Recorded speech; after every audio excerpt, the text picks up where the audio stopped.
Hello viewers, অচ্যুতার free coaching চ্যানেলে তোমাদের সকলকে স্বাগত জানাই। আজকের এই ভিডিওতে তোমরা যারা ক্যালকাটা ইউনিভার্সিটিতে হিস্ট্রি জেনারেল বা পাশে পড়ছো থার্ড সেমিস্টারে, তোমাদের যে MDC3 বা CC3 পেপারটি রয়েছে, এই পেপারটির সাজেশন 2025-এর সাজেশন নিয়ে আলোচনা করছি এই ভিডিওতে। এবং এখানে সাজেশনের প্রতিটা প্রশ্নের উত্তর আমি ইতিমধ্যে চ্যানেলে আপলোড করে দিয়েছি।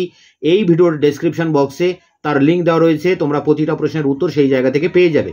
তো দেখো, প্রথমে গ্রুপ এ, যেখানে 5 নম্বরের টিকা প্রশ্ন লিখতে হবে, তার জন্য যে ইম্পর্টেন্ট প্রশ্নগুলো রয়েছে এবার। প্রথম প্রশ্ন, নিম্ন পুরাপ্রস্তর যুগের উপর সংক্ষিপ্ত টিকা লেখো। পরেরটি, প্রাচীন মানব সভ্যতার বিবর্তনে শিকারী খাদ্য সংগ্রাহকদের সম্পর্কে সংক্ষিপ্ত টিকা লেখো। পরেরটি, গ্রিক দার্শনিক সক্রেটিসের কৃতিত্ব লেখো। পরেরটি, সোফিস্ট দার্শনিক ভাবনা সম্পর্কে টিকা লেখো। পরেরটি রয়েছে ষোলরের সংস্কারগুলি বিশ্লেষণ করো। পরেরটি রয়েছে ঐতিহাসিক হিসাবে হেরোডোটাসের মূল্যায়ন করুন। পরেরটি আছে প্রাচীন রোমের রাষ্ট্রের প্রকৃতি কেমন ছিল। পরেরটি, প্রাচীন রোমের ধর্ম সম্পর্কে সংক্ষিপ্ত টিকা লেখো। পরেরটি, প্রাচীন মিশরের অর্থনীতির উপর টিকা লিখুন। পরেরটি রয়েছে পশুপালক যাযাবর বৃত্তি বলতে কি বোঝো। পরেরটি, প্রাচীন স্পার্টায় হেলটদের ভূমিকা আলোচনা করো। পরেরটি, স্পার্টাকাসের দাস বিদ্রোহ সম্পর্কে টিকা লেখো। পরেরটি রয়েছে স্পার্টার শ্রেণীবিন্যাস সংক্ষেপে লিখুন।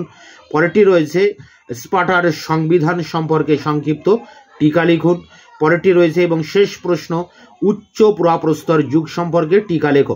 এখানে 15টি প্রশ্ন রয়েছে। এই 15টি প্রশ্নের ভিতরে তোমরা টিকা প্রশ্নগুলি সব কমন পাবে এবং এখানে 15টি প্রশ্নের উত্তর আমি চ্যানেলে ইতিমধ্যে আপলোড করে দিয়েছি। ভিডিও ডেসক্রিপশন বক্স থেকে তার লিঙ্ক পেয়ে যাবে।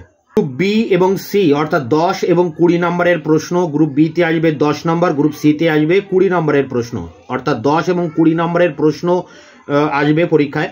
তার জন্য তোমরা এই প্রশ্নগুলো করবে। প্রথম প্রশ্ন, মানব সভ্যতায় লৌহ প্রযুক্তির আবিষ্কার সংক্রান্ত ঐতিহাসিক বিতর্ক লেখো।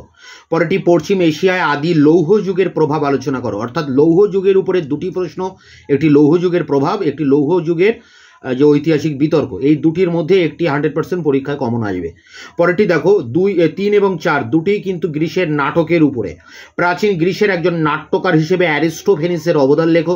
পরেরটি, প্রাচীন গ্রিসের ট্রাজিক নাটকের বিকাশের ধারাগুলি লেখো। অর্থাৎ এই নাটকের উপর থেকেও কিন্তু একটি প্রশ্ন পরীক্ষায় আসবে। তাই তোমরা 1, 2, 3, 4 এই 4টি প্রশ্ন অবশ্যই করবে। আশা করি এর ভিতর থেকেই দুটি প্রশ্ন কমন পেয়ে যাবে। পরেরটি দেখো, প্রাচীন গ্রিসের সমাজ ও অর্থনীতিতে দাস প্রথা একটি স্বাভাবিক বৈশিষ্ট্যে পরিণত হয়েছিল।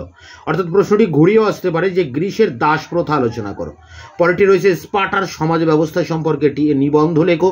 পরেরটি, পুরাতন রাজ্যে মিশরীয় রাষ্ট্র ব্যবস্থায় ফারাওদের ভূমিকা আলোচনা করো।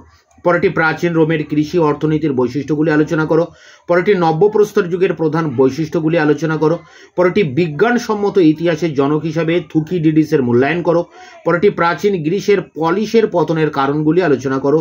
এবং শেষ প্রশ্ন, প্রাচীন চীনের সাং আমলের রাজনৈতিক ইতিহাস আলোচনা করো। তো দেখো, এখানে 12টি প্রশ্ন দেওয়া রয়েছে। এর মধ্যে থেকে তোমরা 2টি 10 নম্বরের প্রশ্ন এবং 2টি 20 নম্বরের প্রশ্ন কমন পেয়ে যাবে। তাই তোমরা এই 12টি প্রশ্ন অবশ্যই ভালো করে এখন থেকে প্রিপারেশন নেওয়া শুরু করো। এবং এখানে 12টি প্রশ্নের উত্তর আমি চ্যানেলে আপলোড করে দিয়েছি।